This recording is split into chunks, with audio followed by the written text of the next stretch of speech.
One Saturday afternoon, Thomas hauled home a hand-woven wool rug from the home goods store in the suburbs. The light grey fleece had delicate geometric patterns, and he did a little happy loop around the living room once it was laid out, until his eyes landed on the beige couch he'd had for 5 years. "The fabric on this couch looks like an old rag," his wife Emily said. Her words were like a tiny needle, popping his initial excitement. Over the next 2 weekends, Thomas spent every free minute at furniture stores. First, he replaced the couch with a matching grey tech fabric one. Then he noticed the wood grain on his coffee table clashed with the rug, so he brought home a new one with a stone slab top. Next, the old linen curtains felt too drab, so he swapped them for sheer linen ones. Finally, he even replaced the artwork on the wall, because the old landscape painting didn't fit the modern vibe of his new furniture. It wasn't until his credit card bill arrived that he snapped back to reality. How did a 200 Rugend costing him 10,000? Thomas's experience perfectly mirrors a dilemma a French philosopher named Denis Diderot wrote about over 200 years ago. In 1749, Diderot received a plush silk robe as a gift, soft, shiny fabric, with delicate lace around the collar and cuffs. The moment he put it on, everything in his study felt shabby. The wood desk had chipped paint, the chair's fabric was frayed, even the spines of his books looked dull. To match this robe, he replaced his desk and chair, had his books rebound, and even renovated his entire study. In the end, he wrote in his essay Regret on Parting with My Old Robe, "A single robe drove me to such madness."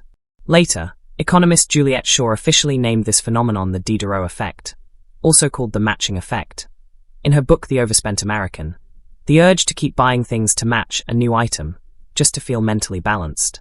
Psychologically, the Diderot effect boils down to our deep need for harmony and order. And 3 key mental tricks make it stronger. First, there's Leon Festinger's cognitive dissonance theory. When people's beliefs clash with reality, they instinctively change their behavior to fix the mismatch.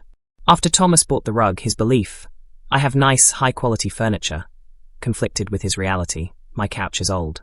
That discomfort pushed him to replace the couch to make his beliefs and life line up. Second, Gestalt psychology's principle of holistic perception plays a role too. Our brains naturally perceive things as complete wholes. When your rug, couch, and coffee table clash in style, you'll want to fill in the gaps to feel visually and mentally at peace. It's like seeing a painting with a missing corner. It bugs you. The Diderot effect is just that need to complete things, showing up in how we buy stuff. Third, social identity theory explains why it spreads. When you're part of a group, you buy matching things to fit in. For example, new hires on Wall Street will upgrade their suits and watches to match their co-workers. Deep down, they're using stuff to blend into their work circle. In the world of shopping, brands have been using the Diderot effect as a secret weapon for years. Take that high-end leather goods brand on Fifth Avenue in New York. They've mastered it. When a customer buys a classic handbag that costs thousands of dollars, the sales associate will casually pull out a matching card holder and keychain. "The inner pocket of this bag is exactly the right size for our card holder," they'll say. Take a look at how well they complement each other. Most customers can't resist buying them. They hate the idea of a fancy handbag holding a cheap plastic card holder. The brand goes even further with seasonal limited edition sets. In winter, the handbag comes with a matching scarf. In summer, it pairs with a sun hat. They make customers think, you need the whole set to get the real brand vibe.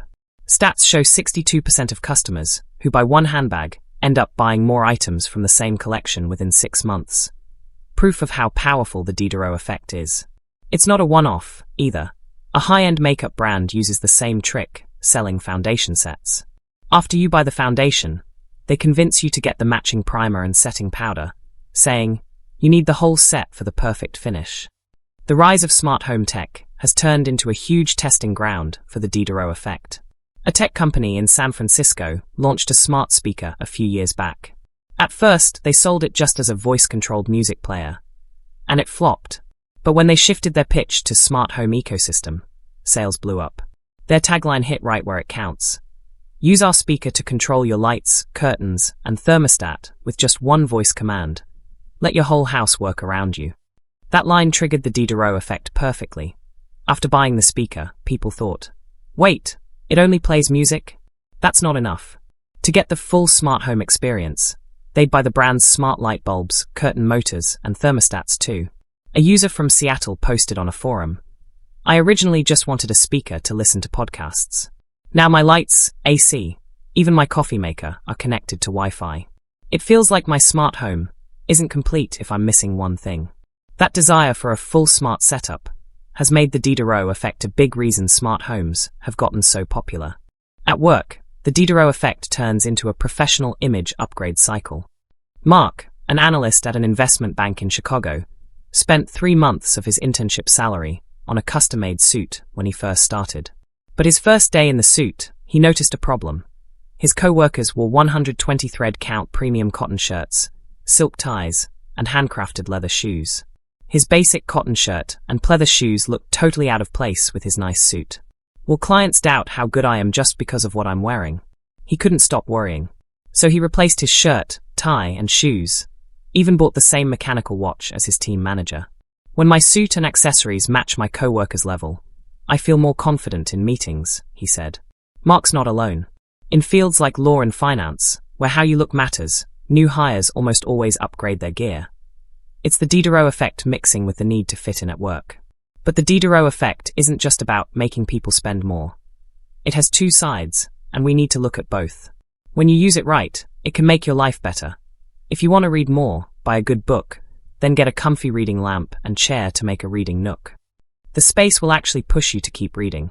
If you want to exercise more, buy a nice pair of running shoes, then get breathable workout clothes. They'll make you more likely to hit the gym. But when it gets out of control, you fall into a spending trap. A Boston University survey found 38% of people admitted they'd bought useless stuff just to match something. 3 pairs of shoes for one dress, 5 camera lenses for one camera. Most of that stuff just sits in a closet. Even worse, too much matching makes your satisfaction fade. Every time you upgrade one thing, you notice something else that doesn't fit. Buy a bigger house, then you need a bigger couch. Buy a fancy car, then you need a nicer garage. You're always chasing the next matching thing. So how do we deal with the Diderot effect wisely? The key is to tell the difference between needs and wants. After buying something new, ask yourself, do I actually need this matching item, or am I just trying to fix that weird off feeling? For example, if you buy a new rug, you don't need a whole new couch. Just get a new couch cover if the old one looks bad. If you buy a smart speaker and only use it for music, you don't need a full smart home setup. At the same time, you can use the effect for good. If you want to work better, buy a new laptop, then get a comfy keyboard and mouse. Let your space help you be more productive. Diderot reflected on this later in life, saying, "True happiness isn't about having all the matching things. It's about being content with your life." That's the best way to sum up the Diderot effect. We can use it to make our lives better, but we shouldn't let it take over. After all, no amount of matching stuff will ever fill the empty feeling inside.